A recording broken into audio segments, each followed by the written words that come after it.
Ici, vous avez la solution du dernier exo, du dernier TP, TP2. Je commence à voir si ça fonctionne. Donc, tac, j'ai include. Mon fichier s'appelle td2 exo3jl. Et je croise les doigts, parce que la toute première fois qu'on exécute un programme, d'habitude, il y a une petite erreur. Croisons les doigts. Sinon, on va résoudre. Il va prendre un peu de temps pour charger les bibliothèques d'optimisation, mais juste la toute première fois. Après, tout va aller assez vite. Pardonnez-le pour l'instant. Modèle optimisé. Voilà. Ça a l'air de donner, voilà, une solution crédible. Ne vous embêtez pas s'il finit par 0001. Vous savez pourquoi? Il applique l'algorithme du simplex ou un algo de poids antérieur qui est numériquement pas très stable. Ça veut dire il doit calculer beaucoup de fractions à la fin. Et en optimisation, quand on calcule des fractions, on a du mal à avoir des valeurs très exactes. Vous savez pourquoi? Pour nous, moi, si je dis 1 sur 3, ouais, c'est 0,3333, ok. Lui, il calcule tout ça en binaire. Si jamais il travaille avec des fractions, c'est inévitable d'avoir des questions d'arrondi à gérer. Donc, c'est pour ce type de questions, il suffit d'un 1 sur 3 quelque part, qui est représenté sur un nombre borné de chiffres, qu'il n'arrive pas donc à mémoriser d'une manière exacte. Et le calcul n'est pas tout à fait exact, mais d'habitude il prend quelques tolérances très petites. Ne vous en faites pas. Je suis au 12e chiffre après virgule, donc ils ont fait attention. Le fait d'utiliser des tableaux et des vecteurs, ça enlève ça parce que je l'ai pas. Ça dépend de tellement de facteurs. Je fais un arrondi justement pour éviter ça. Oui. Je peux écrire INT si vous voulez. Je transforme je pense que c'est plutôt comme ça. La valeur, je la transforme en nombre entier à l'affichage. Si je me trompe pas, c'est INT.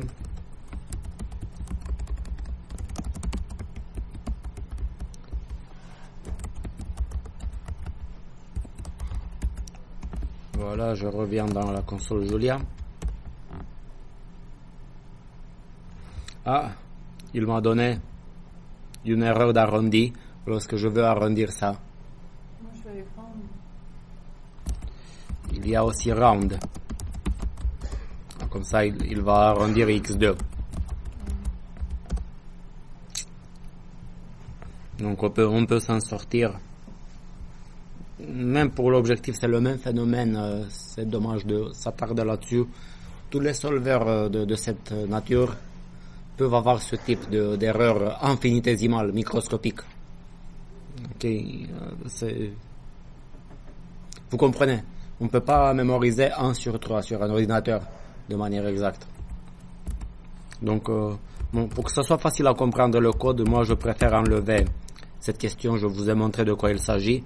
Mais pour ceux qui suivent à distance ou qui regardent plus tard le code, c'est plus facile à comprendre comme ça. Que pensez-vous? Est-ce que ça vous intéresse la version GLPK? Oui? À l'origine, j'étais censé faire que du GLPK, donc je préfère le faire parce que sinon, on peut me dire que j'ai pas fait mon job.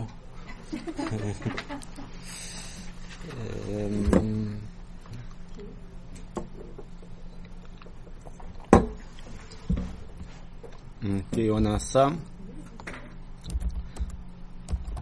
Voilà, je vais couper l'écran en deux. Je vais ouvrir td2 exo3.mode.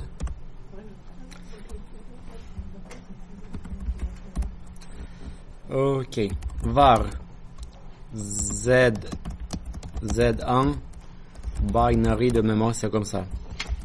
Var x1 supérieur ou égal à 0, inférieur ou égal à la quantité donnée.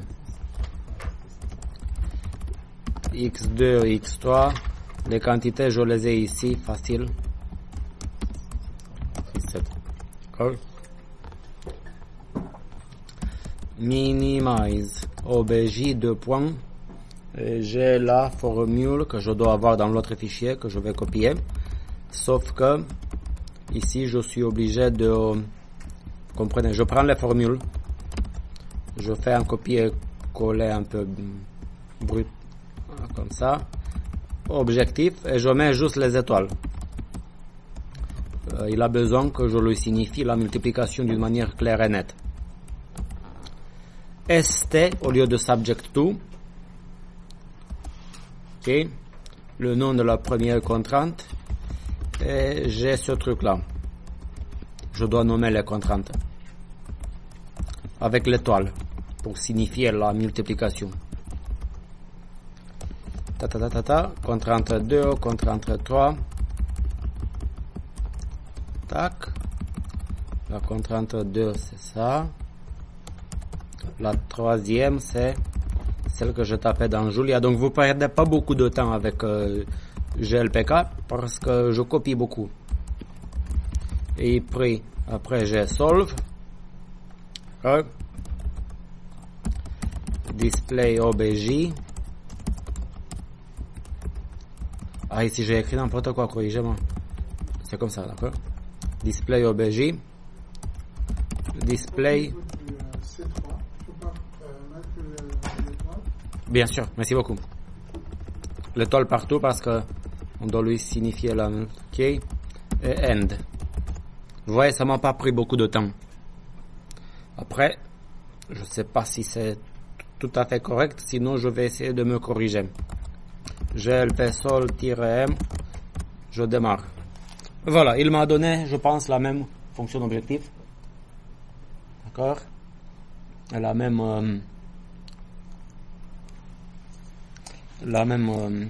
même mélange. On est d'accord? Ça n'a pas été... Vous voyez, pour un langage inventé il y a un demi-siècle, c'est quand même pas trop dur. Ok, donc je passe de l'un à l'autre. Vous allez les deux, je vais les déposer en ligne. Je vais aborder avec vous, sauf si vous avez une question, une remarque. Non, j'avais juste une question par S'il rapport vous à plaît. l'exercice 4. Oui. C'est juste un tableau, mais on garde quand même l'idée que la première essence, elle est binaire, entre guillemets. Non, on oublie, non. pour faire simple. On peut, mais ça coûte rien de garder la contrainte. Hein. D'accord. Ça coûte, on peut, comme vous voulez. Okay. Ça me coûte rien de la garder. Mais qu'est-ce que j'ai besoin à l'exo 4? Là, je veux passer à l'utilisation des tableaux. Pourquoi? Ici, j'ai eu 3 essences. Mais qu'est-ce que je fais si j'ai 15? Je peux pas déclarer 15 variables. D'accord? Donc, les données vont changer. OK.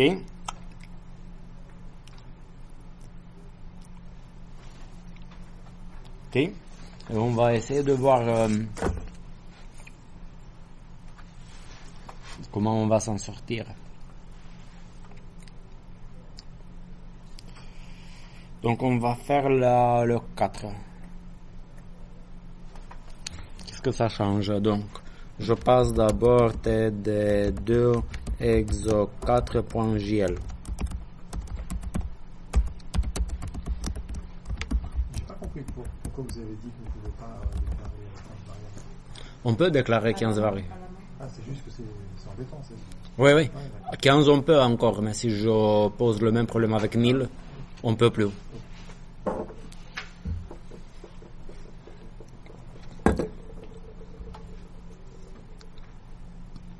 Oui, vous me rappelez une fois quand j'avais un étudiant en informatique, je donnais un exemple pour calculer la somme des, 90 premiers nombres entiers.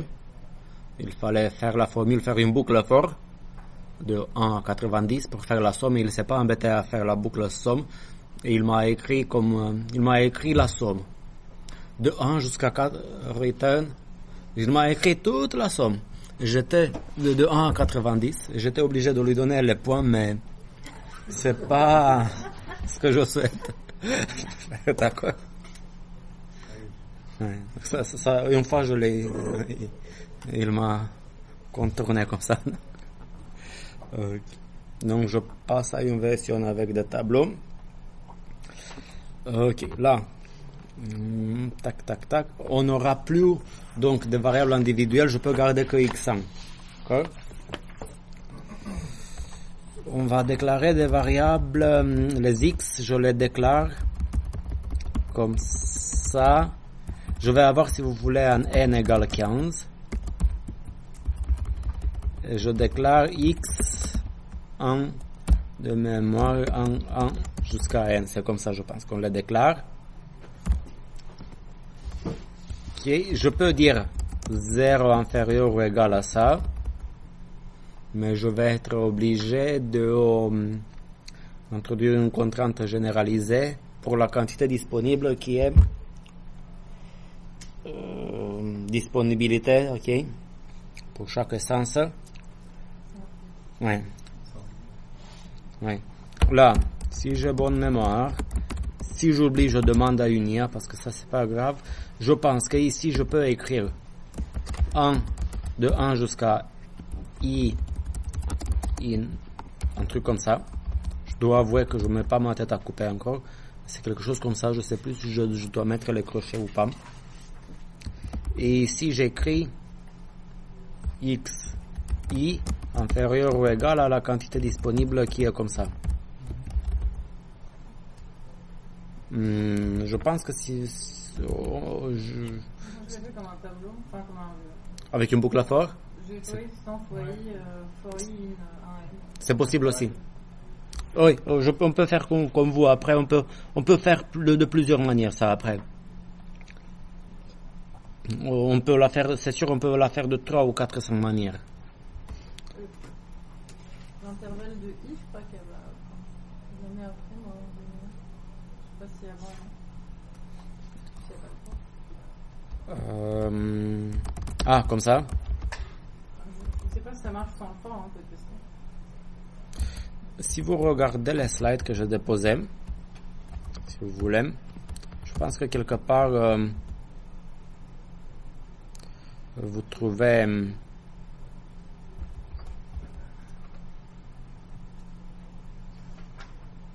non, dans les slides, j'avais pas besoin de for, non, ça s'écrit comme ça. Ah, okay. C'est possible. Donc c'est des exemples de code qui sont dans les slides, mais on va les étudier un peu plus tard.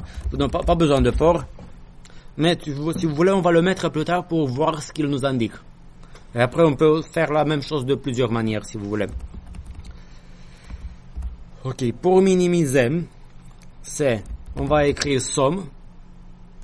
Là, on aura une somme. Si vous voulez, j'écris comme ça. Là, je vais faire comme votre collègue a dit. On aura une somme sur i et for i in de 1 à n. De quoi? Quel est maintenant? Donc, je vais avoir un truc fois xi. Vous regardez l'exo. Le coût. Bon, le coût, c'est. Le coût de l'essence i, c'est. 1 plus i fois 0,1. Oui. Plus 0,1 fois i, j'écris moi. Vous comprenez? Donc, je fais cette somme-là. Vous comprenez là? Je pense que c'est bon. Ici, j'ai une contrainte, je dois mettre toutes les essences à l'intérieur. Je vais avoir somme de, ça peut être la plus simple contrainte, xi for i. Cette somme est égale à 1000. Ça, c'est la somme, c'est le plus facile à voir.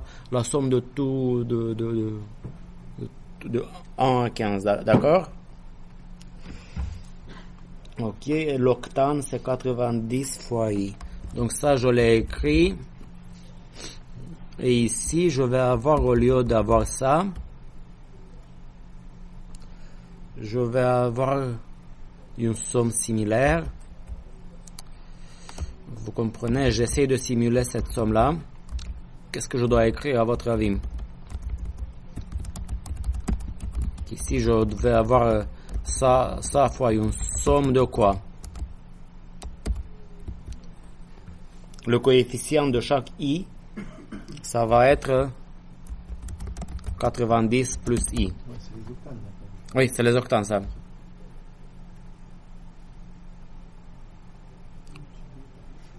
Multiplié par xi, toujours for i, le même. Tac. Bon. Tac, tac. Qui? Vous m'avez suivi, qui? Ça? Tac, tac, tac, tac. Ça peut être plus... Tac, tac, tac, tac.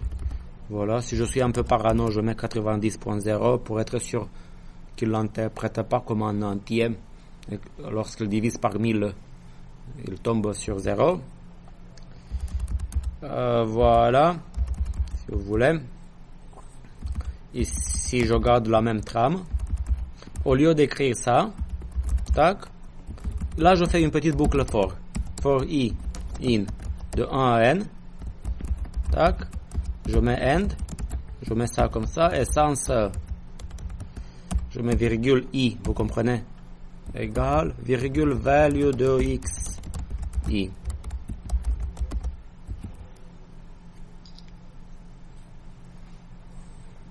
Ok, j'ai gardé la variable binaire. Est-ce que j'ai gardé la relation entre les deux variables, entre z1 et x1? Non, mais je reviens dans l'autre programme. J'avais cette contrainte-là que j'ajoute. Z1, qu'est-ce que je mets? Z1, je laisse comme ça. X1, je mets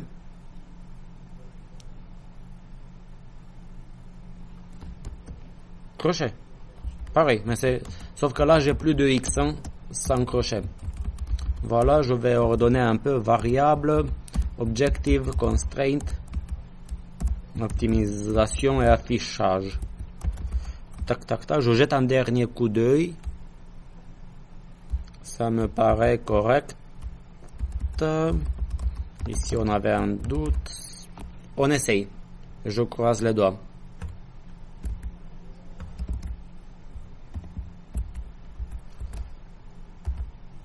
TD3 exo 4. Tac, tac, tac, tac, tac. Problème de syntaxe. À la ligne numéro 13, c'est comme ça que vous regardez. Itération pas bien expliquée, ligne 13. La ligne 13 était là. Regardez, si vous voulez, ici. Qu'est-ce que j'ai fait ici? Ah, bien vu. Hein? Et vous voyez à quel point c'est difficile, voilà. Je l'avais pas vu. C'est for i in machin. Merci beaucoup. Et voilà ce qu'il m'a donné. Il l'a optimisé. Il n'a pas pris la première variable. Et il a fait ça. Vous allez le pardonner, j'espère, pour ces problèmes d'arrondi. Bonsoir. Merci. Vous préférez comme ça, sombre, ou on met petite lumière? Ça me va, mais ce qui pourrait m'aider un peu si on fermait la fenêtre, il n'y a pas trop de courant d'air, que pensez-vous? Ah, merci beaucoup. Après, vous, on allume ou pas? C'est vous qui décidez. C'est vous qui décidez. C'est bon? On est des programmeurs. Okay. Pas Comme besoin. au ciné. Merci. Merci beaucoup. Merci beaucoup.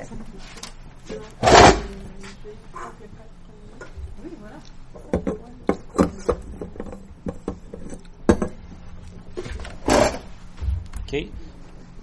Regardez une dernière fois le code. Et dites-moi si vous avez des questions, des remarques. Pas la même chose.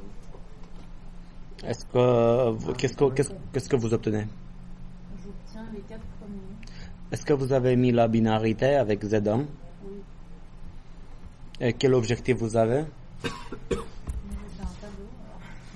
Oui, mais là, non, la valeur optimale. Plus I for I in, et l'objectif, j'ai mis 300. Non, l'objectif est renvoyé par le modèle après l'optimisation. Ah oui, voilà, j'ai pas le 40.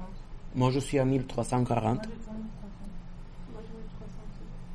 Ah. Alors, avant ça, tu veux combien? Moi, je mets 1300, même avec ou sans la binarité. Toujours 1300. Donc j'ai un. Donc, j'ai mis Donc c'est mieux pour vous, parce qu'il faut minimiser. Ah oui, il faut minimiser. Ouais, ça va. Donc c'est vous qui gagnez 40 euros. J'avais 1350. Après, Oui, mais c'est pas les mêmes données. 300 avec la relaxation, quoi, avec le truc en programme linéaire. Et après, On regarde tout le monde s'il y a une coquille, quelque chose qui m'a échappé ici. Et vous voyez, ça peut être une petite erreur de machin. 90 plus I. Si il va de 1 à 15, est-ce que ça fait 14, non 14 non, Ouais, comme en Python, là. Oui, mais ça va de. non, ça fait 1. Là, ça va Ça bien de commence à 1. 1 à 4. Là, ça commence à 1. Et ça finit à N. Ouais. J'ai mis N. Voilà, je peux lui donner 4. J'ai le même problème pour 4 essences, juste pour voir ce qu'il m'affiche. Parce que là, il va être obligé à ne pas prendre ça. Ah, il apparaît aussi à optimiser avec 4. Voilà, je mets une branche else. Dans la branche impossible d'optimiser. Je relance. Possible d'optimiser. Donc pour moi, il n'a pas pu faire. Je mets cette étoile là. J'oublie la contrainte de binarité. Oui, il est à 1300, mais la contrainte de binarité l'a gêné. Ah, mais ici j'ai mal codé la chose. Ah, Qu'est-ce que j'ai mis ici? 500. Oui, comme tout à l'heure, parce que j'avais fait un mauvais copier-coller. Mais la quantité disponible pour la première essence, c'est pas ça. Donc vous voyez, il y a une contradiction pour lui si je laisse comme ça. Parce que, vous comprenez, la valeur max, c'est 100. Et ici, vous comprenez? Donc il ne pouvait pas l'optimiser, c'était impossible. D'arriver à la quantité désirée. Donc il a fait comme si cette ligne n'existait pas. Ouais. C'est pour ça qu'on retombe sur Ouais. la façon de l'exprimer. Donc là, avec 4 essences, il prend les... Voilà, merci beaucoup. Avec 4 essences, je gagne les 40 euros. Et là, je reviens à 15.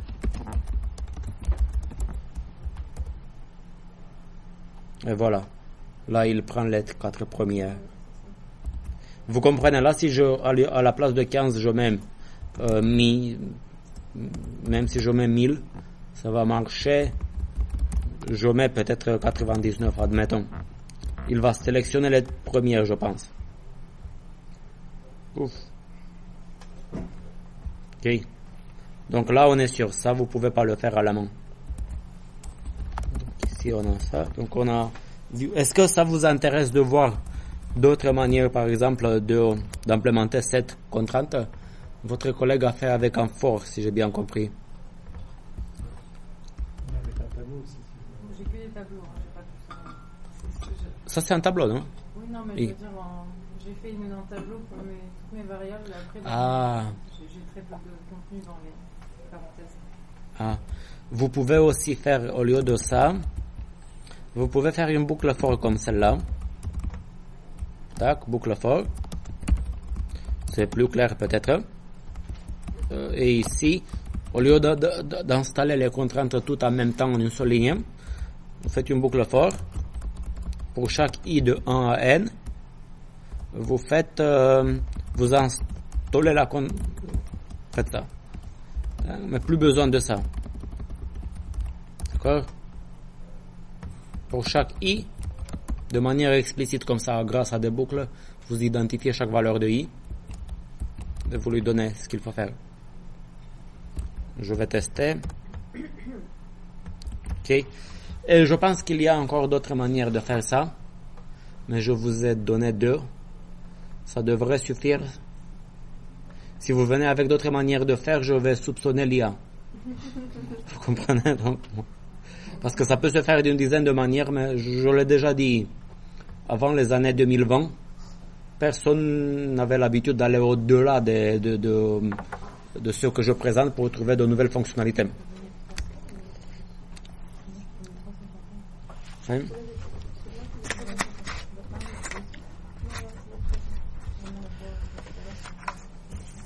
Oui.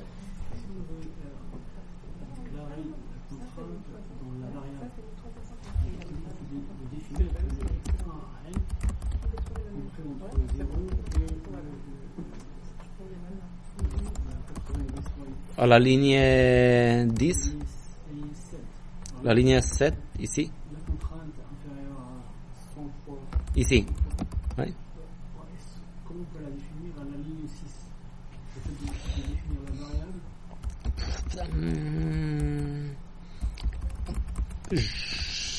Est-ce que vous avez utilisé ici un tableau, vous par exemple? Je pourrais essayer ici d'utiliser inférieur ou égal à un tableau.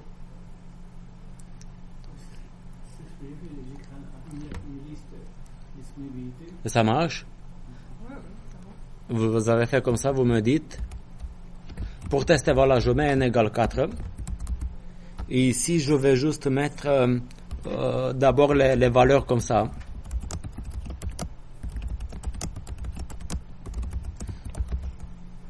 C'est un peu comme ça que vous avez essayé. Ça, c'est un tableau de 4 valeurs. Mais je ne sais pas s'il va accepter ça. Parce que c'est une inférieure égale avec un tableau. Mais élément par élément, ça peut marcher. Ouais.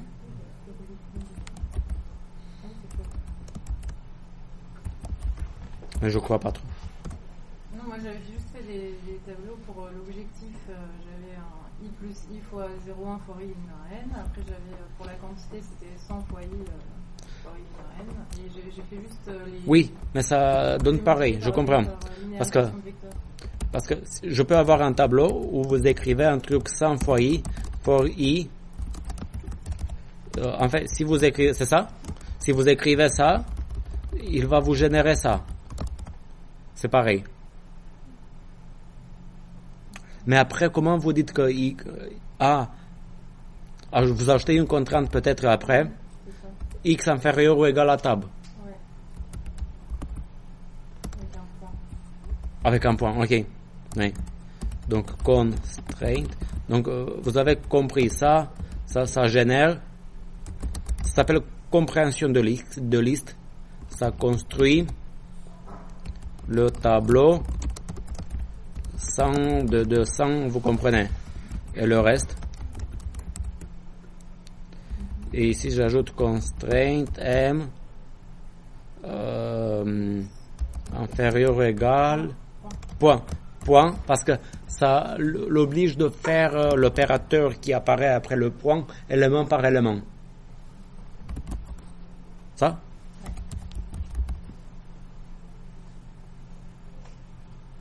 Je croise les doigts. Oui, ça a l'air de fonctionner. Le x point inférieur égal, ça veut dire on prend x de vecteur, inférieur égal à un autre vecteur, et on fait... élément par élément. Élément par élément. Oui. Donc c'est pour ça. Après, est-ce que j'aurais pu mettre ça ici déjà?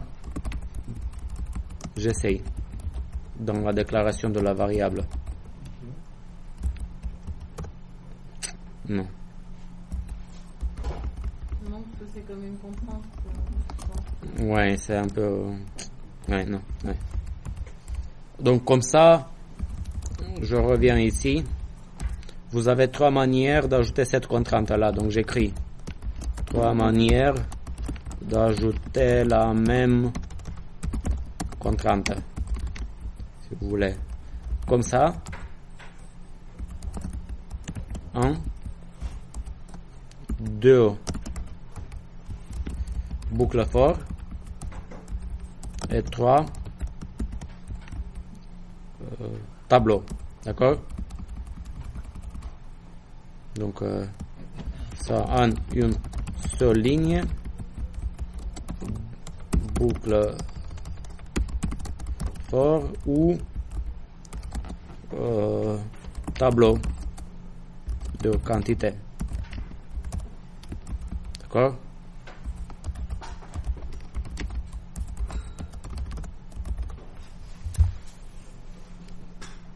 Ne venez pas, s'il vous plaît, avec une quatrième manière. Je vais soupçonner l'IA comme pas possible. Les trois doivent suffire.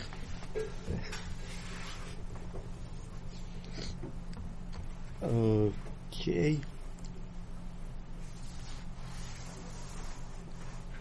Des questions, des remarques. Ok. J'ai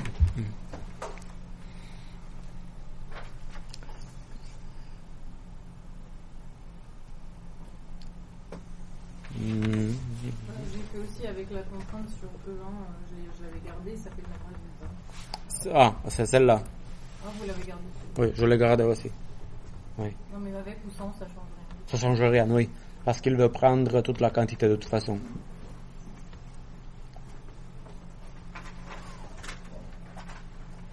Ok, des questions, des remarques, regardez le reste.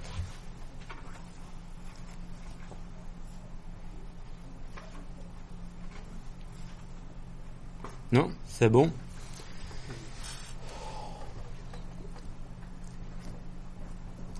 Ok, donc je peux dire que j'ai fini la... On se fatigue avec le GLPSK.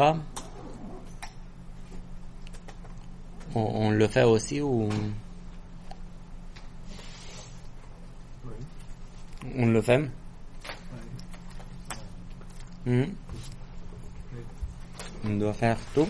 Si vous voulez voir un peu, donc je vous ai donné ce code. Est-ce que vous l'avez tous? Avec une trame de code GLPK. Mais généralement, vous avez les slides, vous voyez. Vous prenez les slides et vous regardez chaque slide avec du code. Et vous pouvez vous en servir. Donc généralement, même si vous perdez cette feuille, vous avez les slides et vous regardez.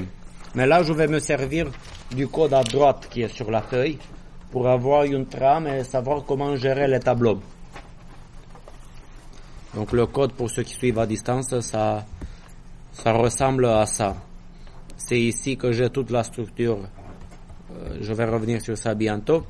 Mais je fais là, je passe au programme. Donc je suis au TD2 exo 4.mode. Ok, qu'est-ce qu'on a? Je vais avoir n égale 15, je vais utiliser 15, je vais avoir une variable x, j'écris comme ça, de 1 à 15, ok, et c'est supérieur ou égal à 0. Je vais avoir une variable z1, binary. Ouais. Minimize obj. L'objectif, ça va être une somme. J'écris somme. Mais les indices apparaissent avant la somme. Toutes mes sommes sont de cette nature-là. Au lieu de 1 de point n, c'est comme ça qu'on écrit. Somme de quoi? La fonction d'objectif un peu bizarre que j'avais ici. Qu'est-ce que j'avais à minimiser? Ça. Je copie ça. Et ça devrait aller. D'accord? Ok. Après, je commence avec les contraintes. Je vais copier les contraintes que j'avais écrites en Julia. Donc, je prends d'abord je fais comme ça, tac, excusez-moi. Je copie. Je sais ces 4 contraintes à traduire en GLPSK. Là, pour faire ça, je vais dire contrainte 1, i in 1 jusqu'à n. Comprenez?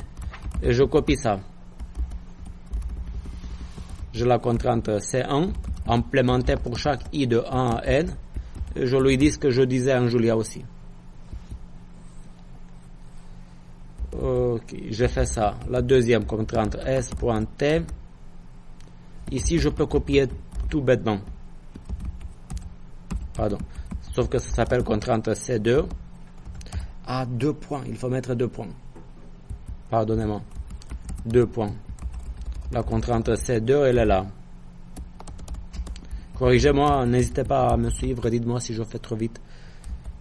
Après, il me reste une somme égale à 1000. ST, C3,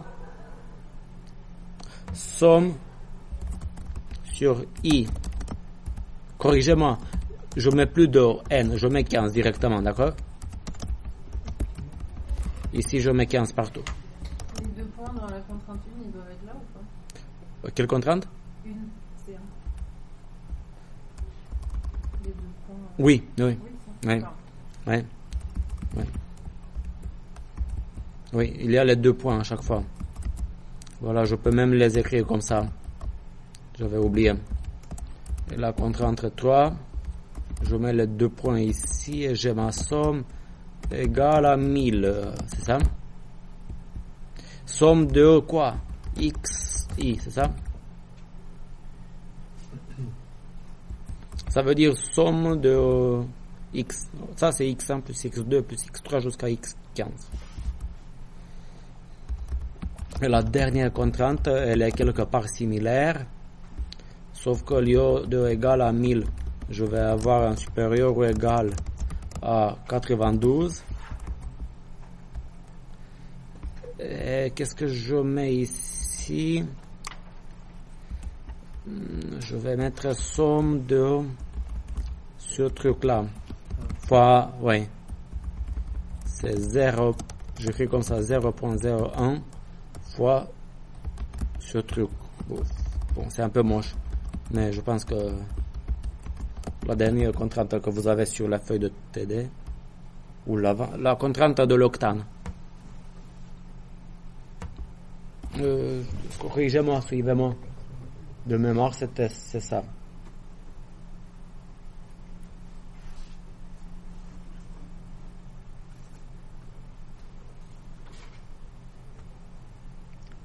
Des questions, des remarques?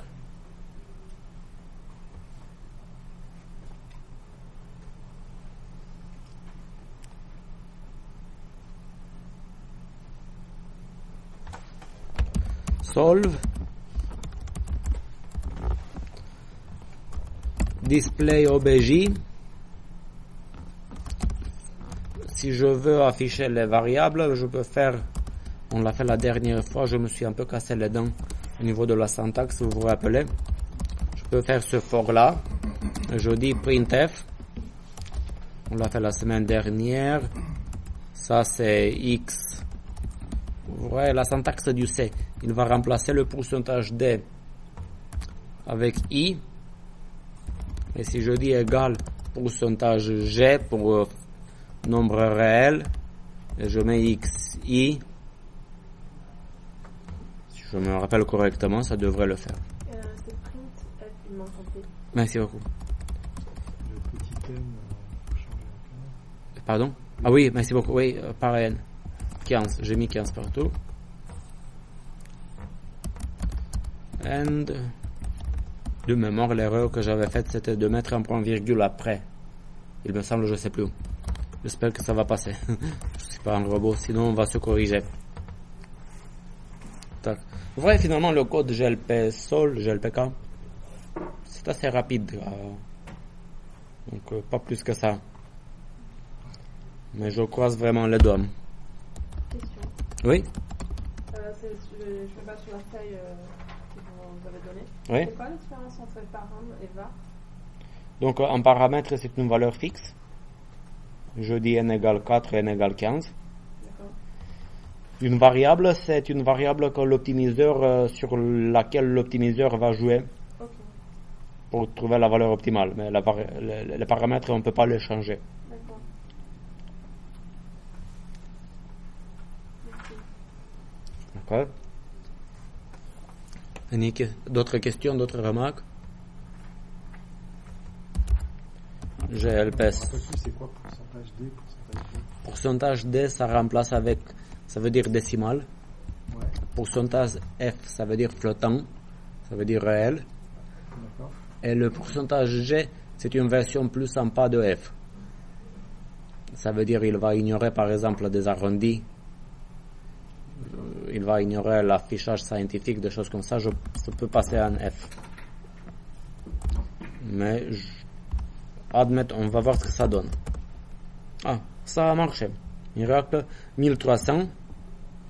Première essence complète. Deuxième complète. Troisième, quatrième complète. Après, que des zéros. Si vous avez fait un peu de C, qu'est-ce que je dois faire pour que ça s'affiche ligne après ligne? Anti/n, oui. Après la valeur anti/n. Ça a marché. Et moi, à la place de F, je mets G. Donc, je répète. Ça, c'est avec F. Il a arrondi d'une manière plus jolie, si j'ai bonne mémoire, avec G. D'accord? 2.f, Oui, 2.f, c'est le nombre de décimales après la virgule, 2 points. Mais avec le G, quand il n'y a pas de virgule, il se débrouille pour ne pas afficher des virgules inutiles. Ouais, ça sert à rien. Vous comprenez? Avec G, c'est sympa. Ça marche aussi sur Julia, les pourcentages comme ça. Il y a aussi un printf pour Julia. Oui. Mais bon, la plupart des utilisateurs de Julia, c'est des gens qui cherchent la simplicité. Donc ils utilisent println. Quand on veut faire des trucs espacés correctement, c'est plus simple. C'est plus simple comme ça. Donc je sais qu'il peut le faire avec println, avec printf à la C++. Et en Julia, on peut le faire même à la manière du langage Bash à l'époque. Ça veut dire avec des dollars. Ça vous intéresse? Je sais pas, vous voyez ce que je veux dire? Je suis dans Julia ici. Je peux dire println ABC. Pardon, donc, excusez-moi. J'ai une variable x égale 9. Vous pouvez faire println, je sais pas, valeur de x, 2 points, un truc pourcentage x. Je mets pas ma tête à couper, mais il y a une construction de cette nature qui rappelle le langage Bash. Peut-être juste $x. Ah, juste $x, ouais. Donc comme ça, vous mettez la variable directement dans la chaîne de caractères. Okay. Ou printf. Il y a printf, c'est ça? Avec printf, je fais pourcentage d, virgule x. Si c'est f printf, peut-être? Non, c'est at printf. Ah. At printf. Ouais. Il faut charger une bibliothèque ou quelque chose? Faut introduire la printf aussi, je crois. Ouais, using printf avec une ajoutation. Ah. Using printf comme ça?